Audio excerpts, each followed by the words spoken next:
Ni rahisi zaidi Afrika mkachapishiwa Biblia kwa lugha zenu, lakini ni ngumu Afrika, sawa? Kitabu cha science kikachapishwa kwa Kiswahili.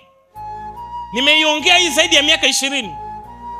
Unafundishwa Kiswahili darasa la kwanza mpaka la 7. Ukifika la 7 wanageuza what is biology. Dokta, ni kweli, sio uongo. Sasa inabidi tu tuwaheshimu, lakini ndio maana nakwambia hakuna aliyeferi Afrika. Tumeferishwa.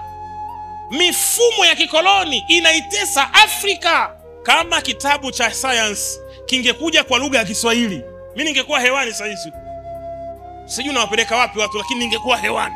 Kama biology ingekuja kwa lugha ya Kiswahili, tungekuwa na madaktari duniani hapa wakutisha.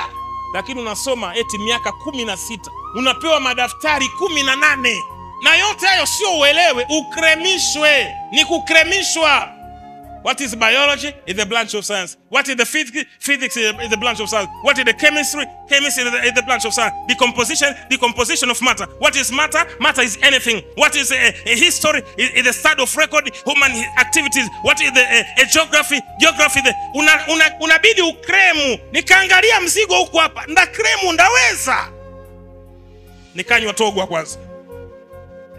Sema amina.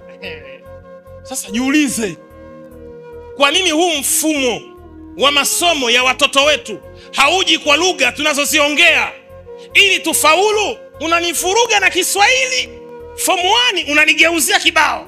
Ni kunisaliti, ni kutaka nisijue, ni kutaka niferi. Hata mafundi magari hao, mafundi wetu ni wazuri sana, lakini wanaferi. Gari inakuja imeandikwa Kichina, gari imekuja sawa, anachukua kwa sababu kila gari ina kitabu cha maelekezo ya kuitengeneza, ya kuitumia. Tutawalaumu bure tu. Mfumo wake ni kindengereko. Wewe ni Masai, unaongea ero rafiki Masai. Ghafla darasa la 7 unabadilishiwa Mgogo wewe. Wewe ni Mgogo wewe. Kutoka Nara pale. Hale. Utoke hapo uchukue mbuzi na ng'ombe ukafuge.